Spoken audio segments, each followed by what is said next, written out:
Okay, I'm back, and today's Friday. I have conveniently no classes on Friday. I'm a freshman in college, and I have no classes on Friday. Bitch, come at me. No, I'm just kidding. Anyway, I just wanted to make a video. It's about like lunchtime, whatever. Probably gonna go get lunch in like 20 minutes or something. But yeah, I just wanted to try something new and just talk about the meta game in Cardfight Vanguard. I might do one for Yu-Gi-Oh in the next video. I don't know. It all depends on what I'm really doing. But yeah, so let's get started. The current meta is basically Gold Paladin dominated. If you haven't been watching, basically the Gold Paladins are, if you didn't see my last video, they are a high-risk, high-reward clan type business. They rely on superior calling from the deck, mainly the top of the deck, but there's one card that allows you to search out any card that you just want to call from the deck. Basically, what's different from the American meta and the Japanese meta is that the Japanese have these cross rides. If you don't know what a cross ride is, it's basically a card that has basically the effect plus 2,000 power even during your opponent's turn when you have a certain grade 3 in your soul. So take Dragonic Overlord the End. It's the main, the big meta guy in Japan right now. Before the Gold Paladins, of course. But basically, while you have Dragonic Overlord in the soul, he is a constant 13k Vanguard. So he's easier to defend, easier to attack with. That's all settled. That's basically the reason why he's good. His second effect is what makes him even better, but his first effect is basically what's game breaking. They basically released the Gold Paladins in Japan to specifically counter these cross rides. Even though you have to play basically perfectly to get rid of these cross rides, and you have to get lucky. You have to hope that they don't get lucky, and you have to get lucky sometimes. But ultimately, they made the Gold Paladins and the new clans to work around this whole cross ride business to introduce a new aspect called limit break. So all these new limit break options that you have, they are designed specifically for these cross ride units. So now when you're at 4 damage and you have a 5k, gains 5k when you attack, you can automatically attack a cross ride, which is pretty nice, I have to say. It's nice, but it's also not that great, because all they need is a 10k guard to tell you to get a 2 trigger pass. But that's enough discussing the Japanese meta, who cares? In the English meta, they have skipped the whole cross ride business. They skipped set 3, set 4, and set 5. Basically, set 5 is the cross ride set. It has Dragonic Overlord the End. It has Phantom Blaster Overlord, which are the 2 cross rides. And they have Majesty Lord Blaster, which is, I guess you can call it a cross ride, but it's not really. They all have the similar characteristic of gaining 2,000 while certain cards are in the soul. But Majesty Lord Blaster starts out at 10k, so he only goes up to a maximum of 12k on defense. So it's easier to deal with Majesty Lord Blaster, but not so easy to deal with Phantom Blaster Overlord and Dragonic Overlord at the end. But basically, why these decks are winning right now, the Gold Paladins, are because they were designed for a meta with Dragonic Overlord the End and all these cross ride high defense business. So since we in America don't have these things, we rely on 10k Vanguards and 11k Vanguards. Mainly the meta is 11k Vanguards because they are 1,000 power makes a big difference between a 10k guard and a 15k guard. because most decks these days are swinging for about 20k. You know, a couple of them have 21k, 22k on or boosted, but most of the decks are going 20k. And against an 11k Vanguard, that is a 10k guard. Against a 10k Vanguard, that's a 15. So it makes a large difference. Now, there are 3 specific decks that are basically the winning decks, I guess. I'll go into more detail in a sec when I try out a new kind of mixing it up. I'm gonna try out to screen record, and I'll see how it goes. I'll be talking in a sec. Okay, I hope this is recording my voice as well. But yeah, I'm back, and this is going to be a discussion of the 3 big decks. Basically, the first deck that we're going to talk about is Incandescent Lion, Blonde Azel. Now, Blonde Azel, its limit break is Counterblast to look at the top card of your deck, and if it's a Gold Paladin, you can call it to an open rearguard circle, and then and if it's not a Gold Paladin, you put it on the bottom of your deck. Now, if you call the unit, then Blonde Azel gets power equal to that unit's power that you just superior called. So ultimately, if you call a 10k, it gains 10k. If you call a 5k, it gains 5k. It's really more power based, full power, full whatever, then your opponent needs more to guard. However, this is really easy to counter by using a perfect guard against Blonde Azel. So therefore, you basically just told them to waste 4 counterblast if they used it twice, or 2 counterblast if they used it once. But the interesting part about this is that it still creates field presence. So you're basically superior calling off the top of your deck, and you're not using cards in your hand.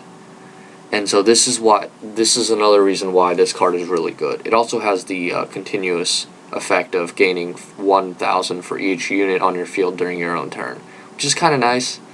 Basically, it means if you have full rearguard circles, it's already a 15k attacker. So I mean, it's nice. It's just not consistent enough. Another reason why you play this card is because of its starting Vanguard. If I can find it under here, yes, Crimson Lion Criff. Now this guy, he has an ability where basically you use your vanillas, your 10k grade 2s and your 8k grade 1s, in order to superior ride Blonde Azel by turn 2. So that's another reason why Blonde Azel is good, because you would get you get a grade 3 out by turn 2, and not many decks can handle that because you don't have enough guard in your hand usually by turn 2. So that's basically the premise of that deck. You mainly just want to spam Blonde Azel as fast as you can and get it as early as you can, and ultimately you will probably come out on top with its limit break. You would also, of course, use Garmours along with that. When you ride it, you can counterblast 2 to search your deck for a grade 2 or lower Gold Paladin and call it. You don't need an open rearguard circle, you can just call it to anywhere. You would run that, but mainly that card is there just if you don't get the superior write-off. It's still a really good Vanguard, but yeah, that's pretty much it. The next deck we're going to talk about is Spectral Duke Dragon. This thing has been winning basically every event known to man. No, I'm just kidding. But this deck, I think I explained it in my Gold Paladin video, but it starts out with its starting Vanguard. It's a ride chain, obviously. Well, not really obviously, but if you didn't know, it's a ride chain. You start out with the grade 0. You ride the grade 1 over it. You get to search the top 7 cards of your deck for either the grade 2 or the grade 3. And then you get to add that to your hand. And then when you ride the grade 2 over the grade 1, the grade 1 skill activates if you have the grade 0 in the soul. So basically, if you ride the ride chain, then you'll get this skill. And its skill is you can retire one unit on your field and superior call the top 2 cards of your deck. You get to check it. You get to check the top 2 first, and then you get to call them. So, and then the grade 2 has the same ability. When you ride the grade 3 over the grade 2 and you have the grade 1 in your soul, then you can use its skill to retire one to superior call the top 2 again. Now, if you can see Spectral Duke Dragon's skill, it's Limit Break, Counterblast 2, and you choose 3 of your rear guards. 3 of your rear guards, and you retire them. It's basically like Phantom Blaster Dragon. You retire 3, you counterblast 2. But its skill is when your battle has reached its close step, which means the damage has been dealt, but the battle isn't over yet. The damage is being dealt, basically. You can pay that cost, which means you can do the counterblast 2 and retire 3, and then you restand Spectral Duke Dragon. But it loses Twin Drive. The losing Twin Drive doesn't really matter. It does kind of matter, because if it didn't lose Twin Drive, it would be broken as hell. But the fact that it does lose Twin Drive helps considerably in blocking it. But also you have to think about if they got a trigger. If they got a trigger, you can apply all the effects to Spectral Duke Dragon. And if you only got one trigger, it will be attacking for 16k unboosted, which means you have to put up usually a 10k guard to one trigger pass it. So, and since it can only trigger check once, it's not a good, it's not that great to just do one trigger check. You're going to want to do two to pass, which basically means no pass for Spectral Duke Dragon when it restands. And so, also, if you get a critical trigger on your drive check, all the criticals, all the effects of triggers last until the end of the turn. So it will gain the power, and it will gain the critical.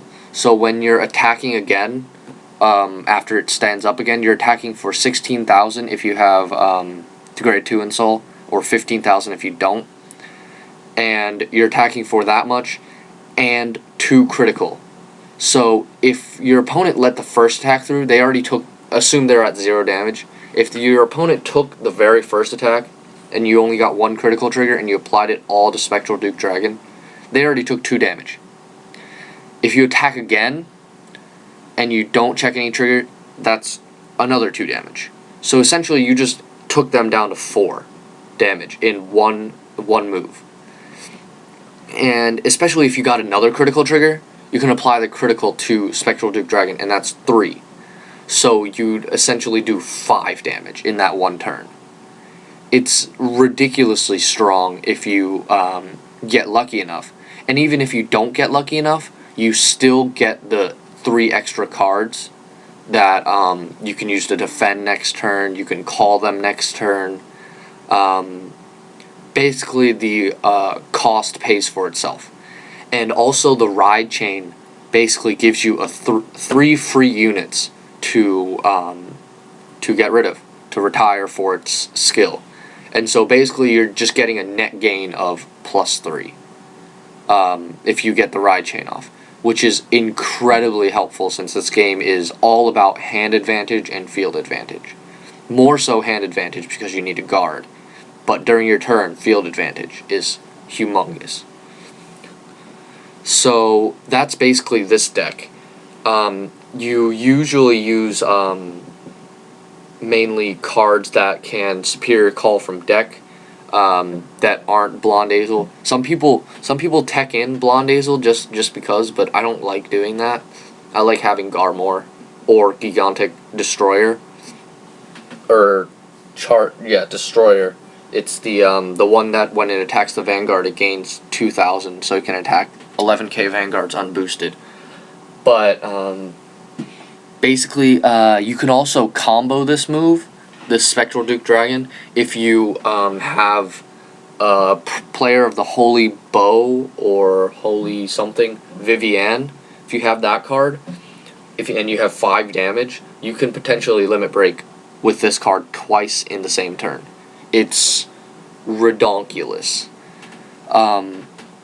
However, that would only be in the certain case that you are able to, and also in the certain case that you need to win that turn. Yes, that's basically all that I really need to explain for this deck. The rest is basically self-explanatory. Now, this is the last deck that basically comes out. It's from set 9, or I mean set 7. What am I talking about? Set 9. Set 9 is Crossride City, if anyone doesn't know. But this card, it's unique in that it doesn't really have any standout. It doesn't have a standout limit break. Basically, you're sending. Its limit break is you're sending 2 Gold Paladin rearguards to the bottom of your deck to give power to 2 units on your field, a total of 5,000. So basically, you're giving 2 trigger powers to any unit you want on the field. You can give it to itself, even. You can give it to your booster, but I'm not sure if that will help in increasing the power. There's been a lot of mishaps with that. So don't quote me on this, but I think you can do that. Well, I mean you can. It's just the power won't be added. I'm thinking that's the way, but I'm not completely sure. Anyway, so that's its first ability. It's its limit break. It has no cost, or has no counterblast cost. It only send 2 rear guards to the bottom of your deck. Its second skill is what makes it really, really good. When it's placed on the rearguard circle from your deck, you can discard 1 card. You can discard 1 Gold Paladin from your deck. We're assuming you're playing an all Gold Paladin deck. And if you have a grade 2 Vanguard, or you have a grade 3 Vanguard, you can ride the Pelennor that you just called over your Vanguard. In stand position. That's the key. It's in stand position. So potentially, if you have a grade 3 in your Vanguard circle, and you had already attacked with it, and then you attack with, say, Vivienne, or, Flash Edge Valkyrie, or Blade Edge Valkyrie, one of those, whatever calls when, or Superior calls when it attacks, and you call a Pelennor, you can use that Pelennor skill to re-ride over your grade 3 to attack again to get essentially quad drive. So you do a drive check 4 times, which is great, which is ridiculously good. And if you have limit break at that, you can even limit break at that time, since you attack with that row to get the Pelennor out. It's pretty ridiculous if you think about it. But there's going to be a lot of noise because there's a train coming. I was trying to avoid this. But anyway, so that's basically this deck.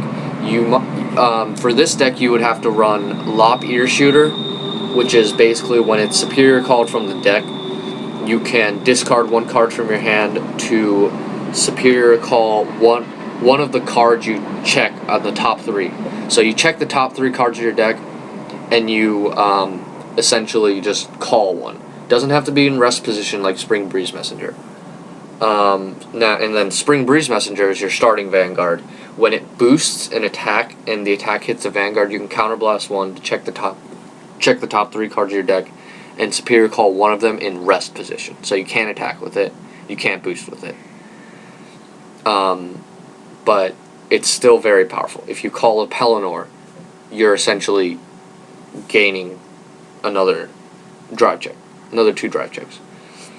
And so, and then there's, of course, Din Drain, which a lot of people are using in other decks too, because it's just so good. If it's called from the deck, then you can just Soul Blast 1. You don't have to Soul Blast 2 like Silver Fangwitch, but you Soul Blast 1 to draw a card, and it has 6,000 boost. So, that basically concludes this, this video pretty much. If you want to make any comments about this video, telling me, what you think about these decks, what I should have said, then feel free to do it. That's basically about it. I guess I'll see you guys later.